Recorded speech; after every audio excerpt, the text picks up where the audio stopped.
Hello there, everybody, and welcome to what I hope to be is just a bunch of videos on things I want to talk about Line Monster Farm. And at a base level, I don't want to get too deep into this because that's not the point. The point is that I want to shed an understanding on what we have, what we're dealing with, and hopefully that anybody can understand what I'm talking about here. And today we are talking about secrets. So secrets are a very important part of the game. Now, ultimately, in the background, they're all in Japanese, but it's a moot point, really, because I want to look at the route you can have with parenting. Now, ultimately, these secrets here on the right hand side, you can see there's a lot of them. It's very overwhelming. And on the left hand side here, you can see that there are less of them. There are two approaches when it comes to raising your parent monsters. Mastermons, as they're so called. Those are what give your initial boosts to your monster. It's the first thing that you end up having to do before you select anything else, is selecting your parental monsters.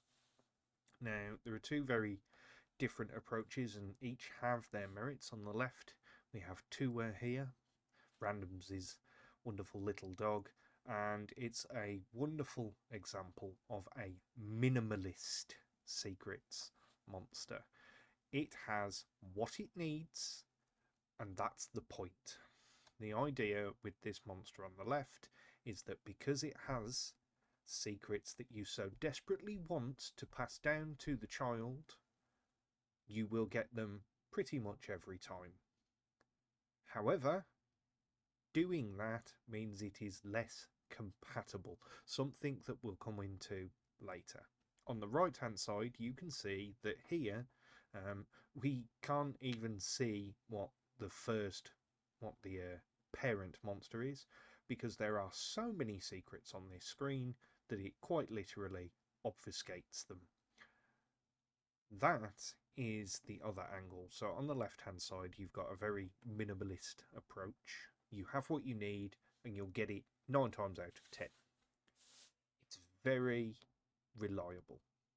On the right hand side, you have, well, sink or swim really, because there are so many secrets here that do little.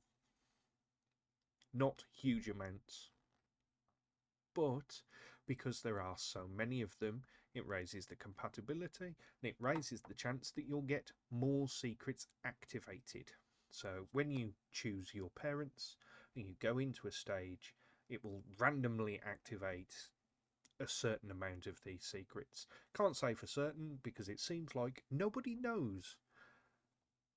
But when you have less secrets, like the monster on the left, ultimately it becomes more reliable that you will activate the secrets that you want. So the main ones here being the sweep secrets, which give plus to all your stats. On the right here, you can see that, oh my god, there are so many secrets, and you might just get the naffiest of all of them. But this is the trade-off. So the trade-off is when you've got minimal, ultimately you pretty much know what you're going to get. However, that's got a ceiling. Whereas on the right-hand side, it's very volatile. You can have some runs that are absolutely phenomenal, and you can have some runs that are absolutely pants. So that gives you a bit of inform as to when you are looking for parents, when you are using your own parents, what your choice wants to be. Do you want to have minimalist parents looking for only the secrets that you desire, or do you want to lean more into a little bit of absolutely everything? Personally, I look for the little bit of everything, and I will most likely do a larger video on secrets for a later date, but for the moment this is just a brief overview. And it's a shared overview because I also have something to bring to attention. And that involves neither of these. But it was a vital conversation because compatibility. So, as I briefly mentioned, having these secrets here, having more of them, increases your compatibility with your monsters. So, Tua on the left doesn't. Oh, no. Doesn't have the compatibility that you'd have of this monster on the right. But this is where it gets interesting. Now, a while back, there was this compatibility thing that went up on Game With, and everybody looked at it and kind of went, man, that's a load of effort because you have to use the Japanese names and you have to throw them in, and then you get a very brief, confusing piece of information telling you, oh, these parents might be good. But as that came out, I had a couple of ideas circulating, and I was going to faff with XYZ, and I didn't bother because, people are people, and I just found something else to do. What I stumbled across again, though, was a website that I've closed out of. How scoff. How scoff. There we go. And there we go. The line compatibility tool, which used to be a lot worse.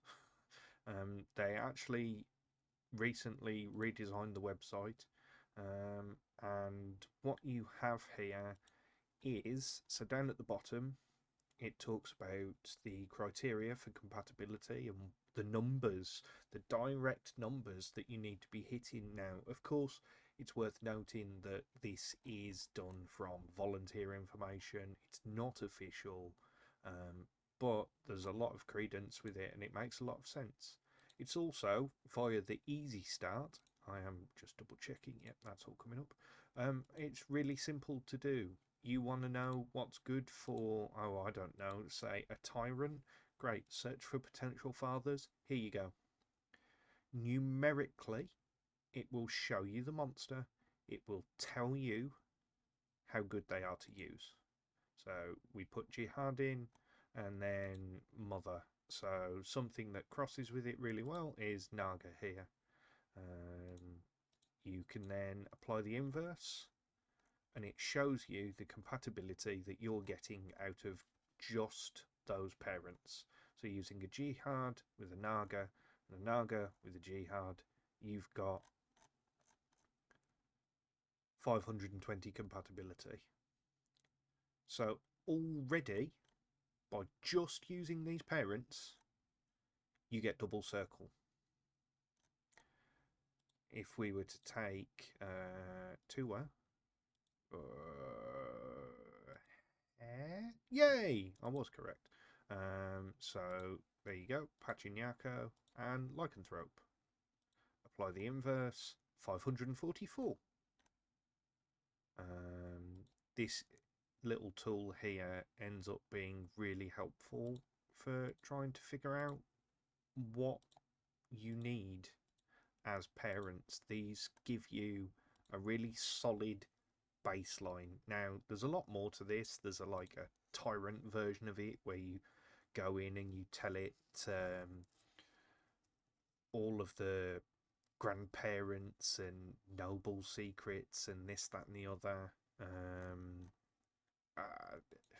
But if you just want to sit there and go, I want to raise a really dope XYZ, I want to raise a really cool Rimuru. Said nobody. But it does point out that here you want to use Shiranui, Nyarlathotep, and there you go. You've got that just below a double circle, and that's just from picking the correct parent and mother, and then the same with the grandparents. I wonder. Can you pick? Because it does the inverse.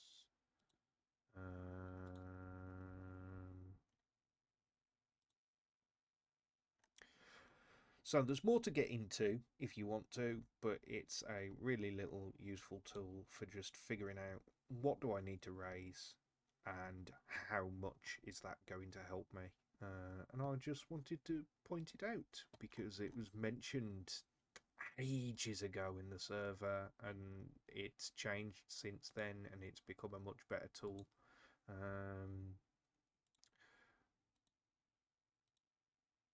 Oh, that's interesting. It only points out gentle mochi. What if I wanted it to be?